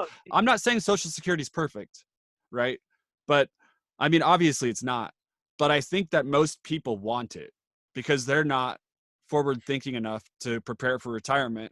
And it's good to have something that's automatically taken out of your check that prepares you for the future. What do you think about that? Would you personally want to eradicate Social Security? Yes, I think Social Security is a huge Ponzi scheme that needed to end years ago. Yeah. And that's literally the only thing George W. Bush did that I like, but he couldn't get traction on it. Well, George Bush tried to. Yeah, George W. Bush. What I think it should be, because I don't trust people. Yeah, it's true. People are stupid and they blow their money in a consumerist society, and that's why they're not going to be. That's why they won't have money to pay for their medical or when they need to, and that's why it needs. I think that both a medical savings account and a retirement savings account should be automatically pulled out of people's paychecks, but not go to the government. Instead, be in an account that's for them personally as an individual. Could they withdraw from it at any time? I don't know. See, that's the whole problem. I don't know. I feel like it's kind of pointless of my brain to try to figure out specific things like this when it's all just hypothetical crap. Well, no, but hypothetical situations are important to determine the best path forward. You know what I mean? Like, hypotheticals are really useful. And what Bush was trying to do is that you would have is that everybody, the same amount of money that is taken for Social Security right now, both the employer pays half and the employee pays half, the payroll tax, then that instead would go into a private retirement savings account, which the person would have control over where, I'm going to put this much in gold. I'm going to put this much in. Okay. But the only problem I see with that is that and look, I'm not saying that I agree with the way that Social Security is handled. I obviously think it could be used better, more efficiently. The government siphons off of it to fund wars and shit like that. Like, there's better ways that we could do it. But the whole problem with retirement accounts and things like that is the average person has no economic background and also doesn't have the prefrontal cortex capacity to plan for the future. And I know. So I'm just saying, like, if it's not Social Security, I think it would be really wise to have something where they couldn't pull money out of, because and then all of a sudden, if they had that, say so if there was a private system that wasn't a tax-based system, and let's say just your employer somehow was in charge of it, and every time that you got an actual physical paycheck, they just took out 10% for retirement. If people wanted to access that money and they couldn't, they would literally feel, I mean, this biologically, people would be like, oh my God, they're controlling us, we're slaves, and it would be like just like a tax thing, except that with the tax thing, people just accept it. You know what I mean? I just think that there's a whole like psychology thing behind taxation. And dude, I like recently changed my opinion on this. You know what I mean? For a really long time, I disagreed with this, but I don't know if it's because of all the behavioral biology shit that I've done, like taking all those courses and shit, but it very well could be because of that, because I just don't think that the average person is like, by the time that they figure out that how important that shit is, it's too late. You know what I mean? But yeah, I don't know. I agree. But that's why I believe that something like that should be mandated and taken out of people's paychecks, which is hard for me to say. That's why I say I'm a pragmatic libertarian, because any real libertarian would say that's complete bullshit. But yeah. But the other thing I like, what Australia. My sister's ex-husband is from Australia, so I've had a lot of conversations with him over the years. Because even after they got divorced, we remained friends. We used to sell weed to each other. This is being recorded, and shit! Oh my gosh! No, we didn't. He means like we sold dandelions to each other. We totally sold dandelions. Weed killer. Yeah. Well, that'll be a funny blooper in this. Tim, we're live. You know that. Anyways. I know. So, oh shit! I forgot about the fact that we're live too, and there's people actually listening. Oh my god. So, in Australia, then they actually their retirement program is no different than their normal welfare program, and you only get benefits if you actually need them. And so they do it like that. It's where essentially what we would call means testing. And I think that makes more rational sense than Social Security, because right now, essentially, you and I, as young people, we are subsidizing old rich people that have saved their entire life that don't need the money at all. And our money is going to them right now because Social Security is broke. The money that gets paid into it now is paying the beneficiaries on it now. But and because those people live way, way longer, and they end up getting way, way, way, way more than they ever put into it because of the life expectancy going up so much. But don't you think that the next generation is gonna have the same issues? You know what I mean? Like, I don't know. I'm not smart enough to talk about this, unfortunately. It's completely insolvent. So I don't know. Something needed to be done a long time ago, but nobody other than George Bush, he's the only one that had the moral courage to try it out. And he went around, I specifically remember, he did a whole tour of the whole country trying to sell people on privatizing Social Security. Yeah. And it failed because everybody, Democrats really politicized it. And they literally made an ad of putting a grandma in a wheelchair going off of a cliff and said, this is what George Bush is doing. And it's everybody. I don't think and it's just the even though Democrats, though, Tim. I think that most retired people end up wanting Social Security. I don't think it's like on average. I would, I don't know what the percentages would be, but I'm sure it's up there. And I don't know. I mean, like I agree with you that it has a lot of problems, and I'm with you, but I just don't. I just think that the problems are like this weird relationship that America has with socialized programs and being like a like a super corrupt version of capitalism. Yeah. But I don't know. I think it's funny that people are all afraid of that word of socialism and socialize, but then there's socialism everywhere. And especially Trump supporters really crack me up about it because they I don't know. I think that I don't think I'm going to get a dime from Social Security, and I've honestly thought that my entire life. Mm-hmm. Literally just money being stolen from me that I'm never going to ever get. That's a really weird thing to think. I mean, unless America goes bankrupt, I think you're going to be okay, Tim. No, none of us. Look at you're a facts and numbers guy. Go look at the numbers. The Social Security fund becomes completely insolvent by 2030. It runs out of money. There's no way. And again, you're seeing what's going on with the governments just completely keep issuing more and more debt. Like, I mean, it's crazy that the national debt has quadrupled since in the past 20 years. Quadrupled. Yeah, it's crazy. Well, more than quadrupled in the last 20 years. When we went in 2001, I think we had $4 trillion in debt, and right now we're at like 24. But because of the stupid idiot John Maynard Keynes that freaking ended up. I agree. Ended up convincing the entire world that debt doesn't matter, and now the whole world is fucked because of it. Well, all these nations have all this. It's crazy. The fact that government debt is at an all-time high. So corporate debt is at an all-time high, and consumer debt is at an all-time high. Okay, so what is your alternative to Keynesian economics? Do you think that like Austrian economics are better, or what? Okay, so yes, I do, but I think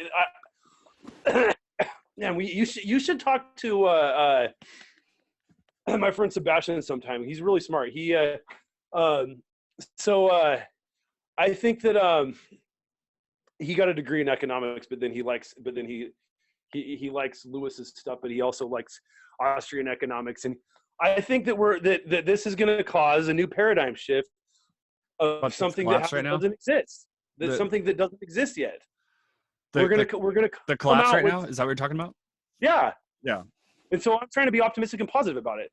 Is that unfortunately humanity is going to suffer, and is already. Well, I mean, okay, yeah. But hopefully we're going to come out with a new paradigm shift to something that's better. But that's what I hope. Yeah. And I don't think that's a far cry, but I think in order to do that, and this sucks because this is kind of, I guess, a Keynesian idea, but in order to do that, I think that we're just going to have to I mean, what other, okay, so I've always been a pro, let everything fail kind of person, because I've always been kind of a free markets person, but I don't really think that way anymore. So basically, if we don't bail out the people, the corporations, you know what I mean? It is going to be really, really bad. But because of the way that our system is operated, we could potentially just say, fuck it, we're going to fix this with, increasing the debt, I guess, which is a Keynesian idea. But I don't know. What do you think the best option out of this? Because this is inevitably going to be really, really, really bad. But what do you think that? Oh, it's tough. What do you think? Because all these places, like Europe, never even recovered the way that the United States did from the last economic downturn. Right. But do you think it would be better if, let's say the government did do some crazy fucking bailout of the citizens, and they just said, okay, we are going to mail all of the citizens that don't have more than X amount of dollars to fall back on, you know what I mean? So it'd be a Yeah. little bit unfair, but for the reasons of economics, you know what I mean? Like, because we don't So- want to, what? So okay, so I support. Oh my gosh, I'm really getting concerned about my breathing. But so I support the idea of bailing out the people way more so than bailing out industries. Where, you know, and I like this you know, I support UBI because I think it's a rational, better idea. But yeah, I don't know. I think that, like, the hotel industry, for example. Why should the hotel industry be bailed out? You know, yeah, there's a lot of people and they're talking about doing that, and you know, Trump, who owns a bunch of that's his thing, and so of course he would bail out the hotel industry because that's his thing. Yeah. And so the airline industry, why not just let the airlines fail and new airlines can start? You know, why do they need to be bailed out? Yeah.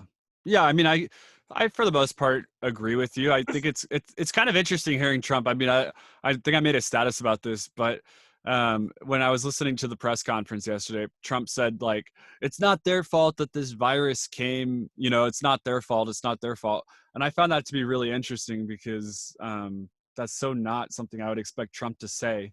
I mean, maybe he's just saying it for re-election. I don't know. But but I agree with you. I mean, I kind of agree that it's, you know, to a certain extent, I don't think we should bail them out either, like these large corporations. But I don't know, man. I mean, the alternative, I really believe, is going to be like a global collapse bigger than we've ever seen. I don't know. I mean, the European airlines are already talking about bankruptcy. So. Oh yeah. But see, that's the whole problem is that we have a global economy that has been completely dependent upon the issuing of debt. Yeah. And the continual issuing of more debt from the governments to businesses to people. Right. And so everybody and because and it's so weird to think about too, because it's all just, you know, imaginary, fake numbers. Yeah, it's so weird. I know. I was talking to Kendra about that today because she like sent me money over I don't know, some sort of electronic thing, and I was like, look at how ridiculous this is. Like, you put in $200 and then you hit send, and then all of a sudden I have $200 in my account. You know, it's like the whole thing is just so arbitrary.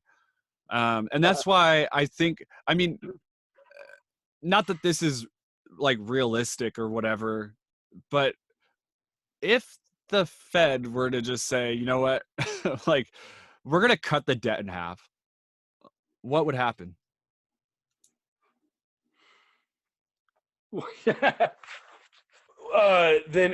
all the people that hold bonds would get fucked. Yeah. Because the debt is owned by real people. Yeah. See, that's what's weird too. Yeah. Is that and so you would have, I mean, and all those people so government bonds, they're considered the safe asset, right? Right. And the reason that there's a big problem right now is because that tool to artificially pump the other markets by cutting interest rates incentivize more people to get more debt, and incentivize business to get more debt, and incentivize everyone to take on debt because the credit was cheap, because it's low interest rates, because the interest rates, rather than being determined by what the market would really have them determine, get artificially determined by the Federal Reserve instead. And and so everybody looks at bonds as that's safe. You're not risky if you buy government bonds. And so and it might happen. There might be governments that have to start defaulting on their bonds, but people are going to stop buying bonds though too, because they become worthless. See, like right now, so for example, the 10-year bond in Germany, because of the value of the euro going down so much over the past 10 years, then essentially they gave the German government a loan that they paid interest on instead of them getting paid interest on. And that's what's happening now. The 10-year bond yield that's the big one to watch, is the 10-year bond yield. So that in the United States, it ended up getting down to, they're trying to, that's what they're doing with these repo operations, is to try to make the bond yield be up enough that people will still buy bonds. Yeah. And it ended up going down to 0.4% for a little bit last week. So the people that bought it, essentially, you would get a 0.4% return on your money in 10 years, which inflation doesn't even nearly keep up. That doesn't even nearly keep up with inflation. Right. And so that's, I think, the big problem that we have coming is that, the safe haven of government bonds are becoming worthless because they've made interest rates so low that it's not worth putting your money into. And then because governments are broke now, it's gonna start being where there's nations that default on their debt, that cannot pay the owners of the bonds back, which will then make massive, the people that already don't trust government at all, and that would just cause more issues of trust. So see, that's all. You can't just say, oh, that would be nice, oh, let's just not pay back the debt. But then that's not right to all the people that own the debt. Yeah. Which are tons of normal Americans like you and me. Fuck almost them. Almost everybody's retirement plan has a big allocation of bonds in the retirement plan. And as people get older, then it switches to more and more bonds and less stocks, because stocks are more risky. But this has been the way of thinking for the past 100 years. And I think that, this is going to it's a catalyst. It's going to cause a big change. Me being the optimist that I am, I hope it's a positive change. I do fear a little bit that, I'll send you the video of that conspiracy. It's pretty, it's interesting to just listen to the guy. Yeah. But and he is just spot on about the markets. It's like with this yield curve, he was like, watch the stock markets. If they keep the bond market up over 1%, stocks will go up. If it gets below 1%, people keep panic selling, and that's exactly what happened. And they got it back over 1% the other day, and then that's why they rallied, and they kept it. Yeah, and it's all just the Federal Reserve manipulating the market by throwing that 1.5 trillion at it. And see, that's something I didn't really understand either about the repo, is that that money isn't actually. See, I've been seeing a bunch of misinformation about that. Yeah, people have been saying that it was like a bailout or something, and I mean, but it kind of is in a way, though. I mean, like it's not in the way that people think it is, right? Because people think that it's a bailout, like the government's just printing off $1.5 trillion and putting it in the market to try to inflate the market, but that's not really what it is. It's just the repo market, but it kind of is a bailout in a way, because they have to do it. They have to do it to avoid the economy from tanking. So it is a bailout, because they're saving the economy from failing. So but it has to be paid back, obviously. But that's the big misinformation, is that people don't realize that this is just a very short. But see what. But hang on. But this is I just want to finish this really fast. But this is the problem with this. Is like, so there's like the misinformation of people saying that it's a bailout, which is not a bailout. But there's also the misinformation of saying that it's not a bailout, because it is a bailout. And they're doing this in order to keep the market from failing, which would cause the economy to collapse. And then we would just bail out the banks. Do you know what I'm saying? So it kind of, in a way, it's like a Band-Aid. It's like you're plugging a hole over here to save the boat from sinking when there's a hole over here, and eventually, like the repo market has really started to like get insane since like September, and every single month it's just consistently gone up. And so if it consistently goes up every month, it goes up by $500 billion. And then the next month it goes up $500 billion. And then what are they going to do? Keep on just doing the repo buying like at 4 trillion. Hey, we'll just do 4 trillion tomorrow. And then tomorrow we'll do 5 trillion. You know what I'm saying? Like it has to happen eventually. So I don't know, but that's just. They've been doing all that to try to keep the yield curve up, because the yield curve was going down. The 10-year yield curve was going down, which historically is always a sign of a crashing economy and a recession coming. Yeah. So they've been doing that to try to avoid a recession that was already coming anyway. Yeah, it's all this shit's tricky. I think. See, this is why overall I think that free markets are better, because humans are so imperfect and messed up, and so essentially we have there's these economic theories that humans have come up with and created these systems around that then when the theory stops working right, because it was always just a theory, then now what?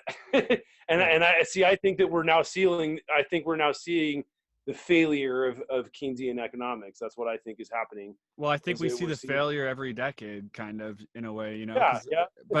But anyways, dude, I gotta go because my wife would love to see me. So okay. Likewise, my wife probably the same thing. Yeah. So, dude, I really enjoyed this, and I think that next week I'm gonna try to see if Lewis wants to do it again. So if you want to do it again, feel free to hop on. Yeah, sure. Yeah, I'm actually going to try to get Lewis and a bunch of the Boise people all together in my house. The people that regularly debate with me on Facebook. Cough on them. The people that end up. Yeah, well, because get them actually together. Like, there's people that I have friends that hate Lewis's guts, for example, and then I think if they actually, because he becomes a total asshole in his arguing comments and stuff online. You know that. Well, I mean, I want these people to actually meet each other. Yeah. And also, I'm finding out that everybody lives in a bigger bubble than I thought. Mm-hmm.